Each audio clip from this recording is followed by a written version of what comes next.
Ontem foi o Dia Mundial da Saúde. Dessa vez, a OMS decidiu abordar o tema depressão, que atinge quase 6% dos brasileiros.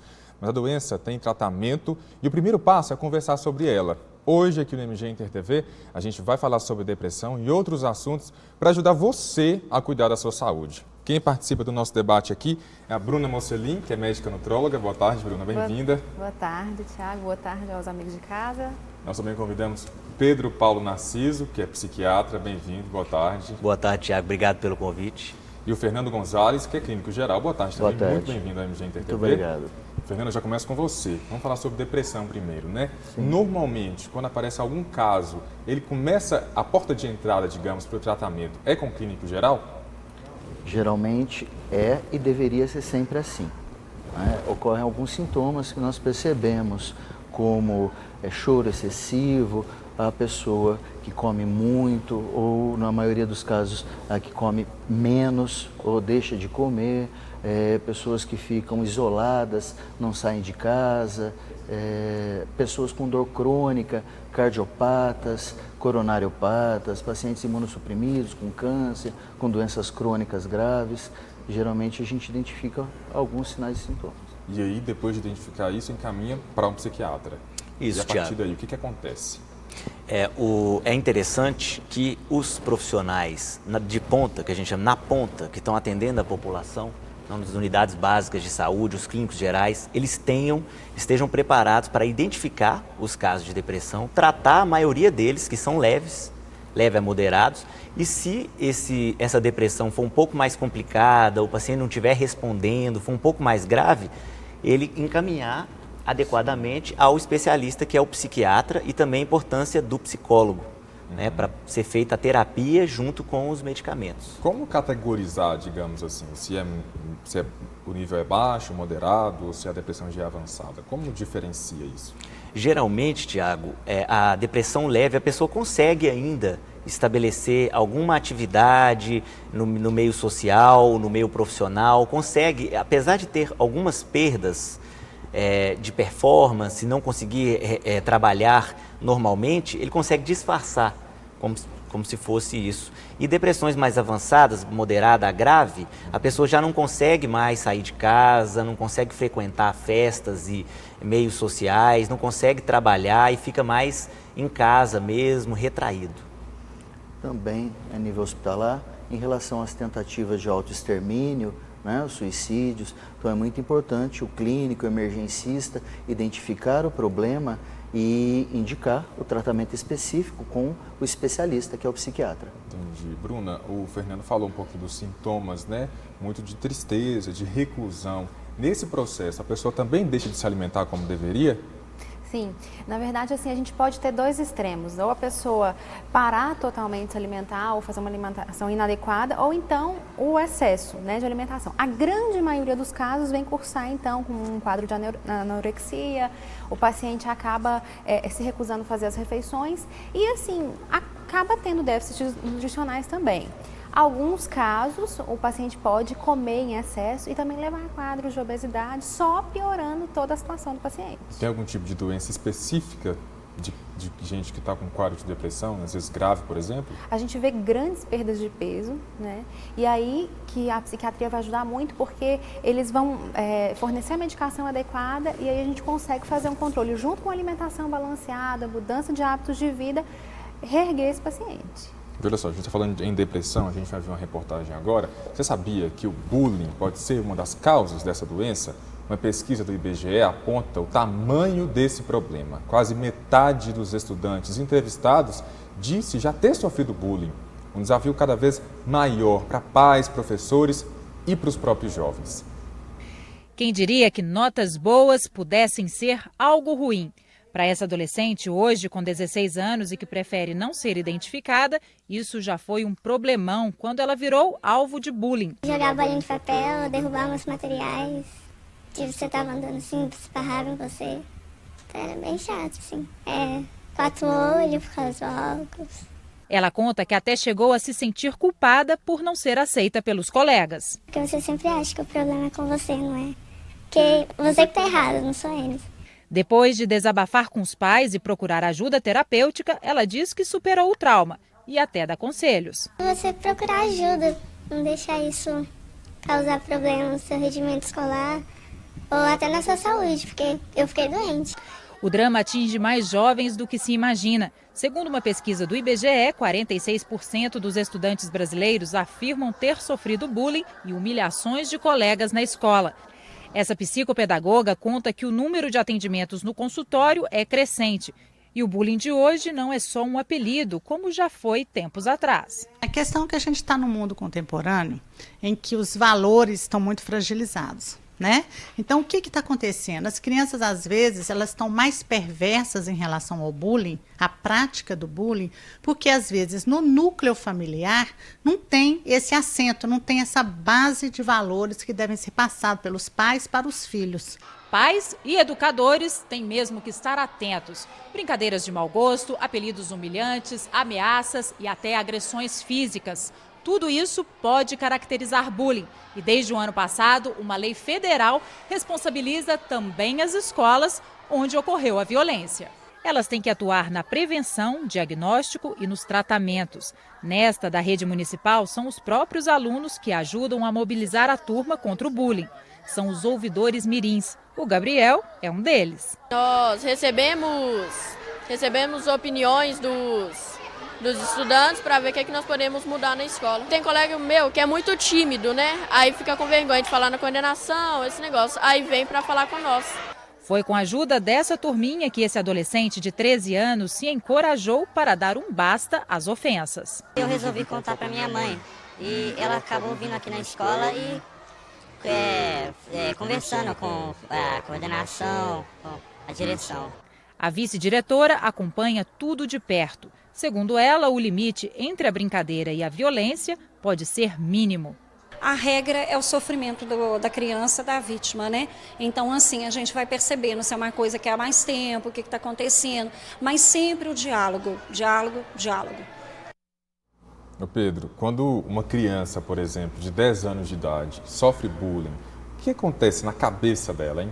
Eu até me identifiquei, Tiago, com a reportagem, porque, como vocês veem, eu também sou 4 olhos, como o menino da reportagem, e um pouco mais baixo, então sofri bastante com bullying na escola, mas ainda bem, consegui superar. É igual eles falaram ali, você acha que você está errado, você se sente muito culpado, a sua autoestima vai lá embaixo e pode até acarretar transtornos de humor, a depressão, como a gente está falando, e transtornos de ansiedade, fobia social, principalmente. E um estudo mostrou que o que pode mais fazer a diferença para ajudar essas pessoas a superar isso é o apoio emocional e que não é oferecido a estudantes do ensino fundamental, do ensino médio e tampouco do ensino universitário, onde as taxas de depressão e ansiedade, inclusive no curso de medicina, são altíssimas. E aí os pais deveriam fazer o quê? Eles deveriam conversar, acompanhar a vida dos filhos, estar presentes ali, escutar bastante o que eles têm para dizer, se tem alguma coisa errada, alguma coisa incomodando, e encorajá-los a falar do seu sofrimento, que não é vergonha nenhuma apresentar sintomas depressivos ou ansiosos. A OMS está batendo forte nessa campanha desse ano, justamente nisso, no preconceito. O preconceito é o que a gente pode mudar na sociedade e é a maior barreira para o tratamento, para as pessoas melhorarem. Menos da metade das pessoas deprimidas no mundo estão recebendo tratamento adequado para a depressão. Você falou que você mesmo superou essa fase da vida. Tem gente que não consegue superar? Que tipo de consequência que isso traz, por exemplo, para a vida adulta de uma pessoa que sofreu bullying quando criança? Pode trazer consequências desastrosas, por exemplo, a dependência química, a pessoa buscar na droga um alívio para esse sofrimento emocional. Pode aparecer a obesidade, né, como consequência, e os transtornos mentais de maneira geral. E acarretar prejuízo na vida profissional, na vida social, fazer toda a diferença na vida do indivíduo. Entendi. Agora, Bruna, ele falou de obesidade, né? Às vezes, com menina especialmente, quando criança, né? Que se preocupa mais com a aparência. Pode provocar o contrário? Ela tentar, por exemplo, chegar à anorexia ou outro tipo de problema porque sofreu um processo de bullying dentro da escola? Pode, com certeza pode. Isso é uma coisa também que é comum, né? A criança, às vezes, ela está um pouco em excesso de peso e aí não faz um tratamento adequado e acaba que, por pressão, né, dos coleguinhas ou por pressão da sociedade, quer mudar radicalmente e acaba entrando num quadro, deixa de se alimentar, começa a se isolar socialmente e pode, sim, levar a um quadro de anorexia. Então, assim, na verdade, o principal, se for um caso de obesidade, é identificar a tempo, né? E começar a trabalhar com essa criança, primeiro para ela se aceitar do jeito que ela é. E se realmente for interessante para ela mudar, né, eu quero emagrecer, né, isso é importante respeitar a vontade da criança, aí sim, procurar um profissional adequado, um profissional capacitado para isso, e aí começar a promover mudanças, tanto de alimentação quanto de sedentarismo, né, estimular uma prática de atividade física, e aí mudar totalmente os hábitos dessa criança. Falando de mudança, né, hoje em dia, né, a gente tem falado muito de mudança de hábitos, de alimentação, de cuidado físico, mas hoje, Fernando, quais são as principais doenças, hein, da nossa sociedade contemporânea? As principais doenças são as psicopatias, né? Depressão, transtornos de ansiedade, depressão, as cardiopatias e coronariopatias, como infarto, e pressão alta, diabetes tipo 2, eu acho que é o principal, e acidentes em geral. A gente tem aí diabetes, né, e tem outros problemas também que são causados justamente pela falta de uma alimentação saudável, né? Isso.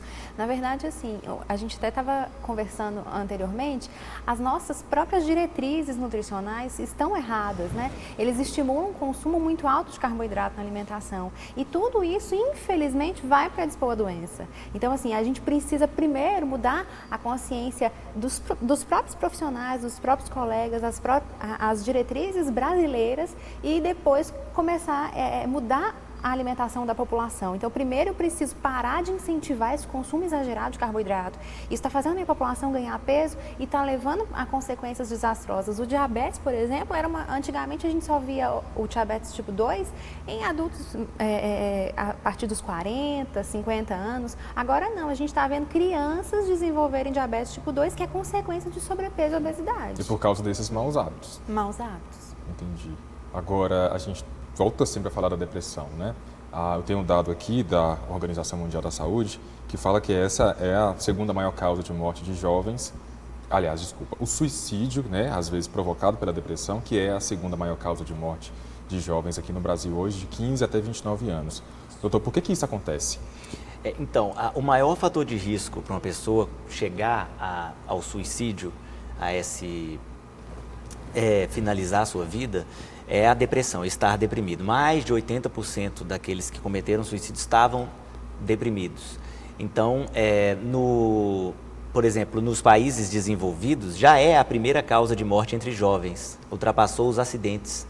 E ainda nos países em desenvolvimento, como a gente ainda, infelizmente, temos muitos acidentes, é a segunda causa de morte. Porque a depressão é uma doença que acarreta muito sofrimento para o indivíduo, limitações em todas as esferas da vida desse sujeito, e ele não, por causa do preconceito que a gente estava falando anteriormente, precisa ser combatido, a pessoa não se aceita, ela se sente ainda mais culpada, como se fosse culpa dela estar deprimida e não é aceita pelos pares na sociedade. Por isso é insuportável e a pessoa acha que não tem saída. Essa é a única saída que encontra. E às vezes não aceita nem o tratamento, com medo, com vergonha. Ah, tá. Então não vai tratar porque tem vergonha de assumir aquilo. Às vezes o próprio paciente tem preconceito. Por isso, exatamente. Por isso que é importante as campanhas para a gente falar abertamente sobre isso, que é uma doença como qualquer outra, como diabetes, hipertensão, cardiopatia, e que deve ser tratada, deve ser falada, não deve ser julgada ou criticada, justamente para as pessoas terem acesso ao tratamento. No Brasil, estima-se que menos de 15% das pessoas deprimidas estão sendo tratadas. É muito pouco. Muito pouco. E muitas vezes, assim, a doença é identificada por um familiar. Às vezes o familiar percebe dessa reclusão, esse abandono ao convívio social, e aí fica atento e aí começa a comentar com o médico, e aí traz o paciente. Mas o próprio paciente não consegue enxergar isso nele. O que está passando. A gente continua falando de saúde, porque hoje aqui em Montes Claros, uma creche se transformou numa escola da saúde. O foco foi falar dos cuidados com a saúde bucal, mas não foram só as crianças que participaram, não. Na sala da tia Regina, hoje foi dia de ter nas cadeiras alunos um pouquinho maiores. É gente que já se formou na escola, mas que ainda tem o que aprender. A lição, saúde bucal. É para comemorar o Dia Mundial da Saúde. Para ensinar a comunidade que realmente tem que escovar os dentes. Tudo inicia pela boca mesmo, né? Então, assim, se eu tenho um comprometimento, uma cárie dentária e ali eu não vou tratar, essa cárie, que é uma bactéria cariogênica, ela pode cair na minha corrente sanguínea e causar outros males no meu corpo. Informações que surpreenderam Dona Valdemira. Ela não imaginava que problemas na boca poderiam gerar tantas doenças no corpo. Nós estamos precisando de orientação, porque a saúde está meio escassa, né? Então a orientação é uma maravilha. Porque a gente aprende mais, né? Aprende a cuidar dos filhos, dos netos. Durante as comemorações teve aferição de pressão e também atividades voltadas para as crianças da creche Amiguinhos de Jesus. Alguns ensinamentos foram reforçados para os pequenos. É fazer atividade física, fazer tudo certo, tomar banho, escovar os dentes. E aí você vai ensinar isso para todo mundo na sua casa? Uhum. O objetivo do evento, além de comemorar o Dia Mundial da Saúde, é integrar pais, alunos e comunidade, fazer a informação circular. Não adianta eu falar, conscientizar a criança, sendo que os pais estão fazendo errado em casa. Tanto que as crianças até me contam, quando eu estou falando para elas, eles falam: meu pai não escova os dentes, tia, por que eu vou escovar? Então o trabalho em conjunto, família, escola e saúde junto. Logo depois, eles saíram por algumas ruas da Vila Telma, numa passeata. Hora de espalhar os alertas pelo bairro. Fernanda, a gente mostrou um exemplo legal de conscientização, mas tem uma questão importante que a dentista falou sobre a saúde bucal, que pode provocar doenças, né? Outras doenças, não só relacionadas à boca em si. Até problema de coração pode ter se não cuidar da saúde bucal? Sim, eu que sou cardiologista, posso falar mais da minha área, é muito importante o tratamento e o acompanhamento com um odontologista.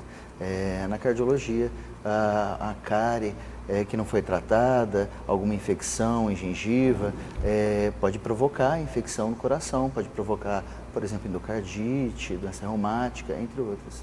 Isso é porque essa bactéria ela vai para a corrente sanguínea? Como é que funciona isso? Ela vai para a corrente sanguínea, é maltratada ou não é tratada, e aí vai para a corrente sanguínea e vai para alguns lugares determinados no coração, articulações, e pode causar muito problema. E tem muita gente que pensa que é só um problema estético, né, ter cárie? Não, é muito mais que isso.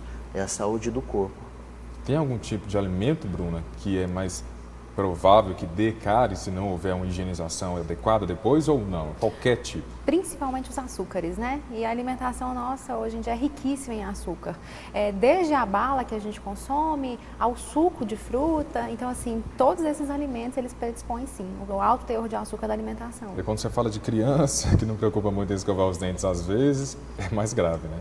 Sim, a gente pensa, mas a gente fala da criança, né? Mas é o próprio adulto que não ensina, que não dá o exemplo. Isso, tem que estar ali na cola todos os dias para fazer uma higiene adequada.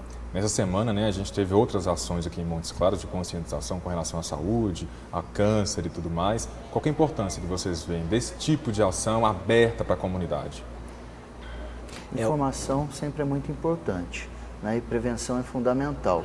Então a população deve ser orientada sempre a respeito das doenças, de como preveni-las, como cuidar da saúde, né? Eu acho muito importante.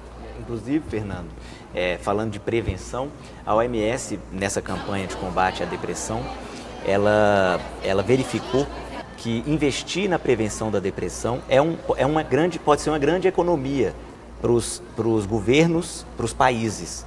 Estima-se que $1 investido em prevenção de depressão, que é muito mais barato prevenir do que tratar, tem um retorno de $4 para esses países, porque depressão é a doença mais incapacitante desde 2014, é a que mais traz afastamento do trabalho.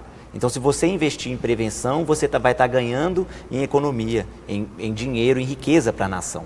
Como é que é a prevenção de depressão? A prevenção é isso que a gente está fazendo aqui. É falar sobre, é desmistificar, é desestigmatizar e oferecer o tratamento, oferecer a avaliação dos profissionais de saúde, dos clínicos gerais, os psicólogos, e conversar sobre isso para não ser mais um tabu. Inclusive, eu aproveito a oportunidade para convidar a todos para o 2º Congresso de Neurociências, que vai acontecer dia 2 e 3 de junho.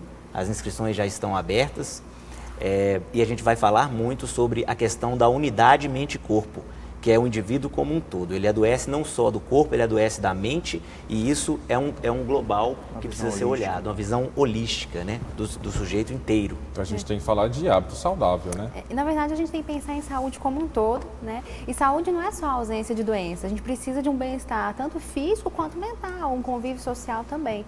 Então a gente tem que pensar no todo. Não adianta a gente achar que se eu estou fazendo uma alimentação adequada, tudo vai estar bem. Tudo tem que estar em equilíbrio no organismo, né? A mente, os hormônios têm que estar em equilíbrio, a alimentação, a atividade física, o consumo de uma hidratação adequada, o sono, que é importante, a diminuição dos níveis de estresse. Então, tudo vai colaborar. Na verdade, a gente tem que enxergar o organismo como um todo, não as partes, né? E o legal também é procurar um médico antes de aparecer um problema e ele se tornar grave, né? Já fazer a prevenção da saúde. Sempre. O médico, ele não serve só para tratar, ele serve para prevenir. Justamente por orientações, identificação de problemas, né, é muito importante. Uma coisa a gente sabe, né, que todos nós vamos ficar velhos um dia, mas a gente tem que chegar na velhice com uma qualidade de vida bacana, né? Tá Porque bem. a gente vê muita gente já quando é idoso, né, às vezes fica acamado, está muito fraco. Se eu cuidar melhor disso antes, eu vou ter uma qualidade de vida melhor. Com certeza. Fechado. Foi muito bom conversar com vocês. Obrigada. Boa tarde. Prazer, boa E tarde. até a próxima. Boa tarde.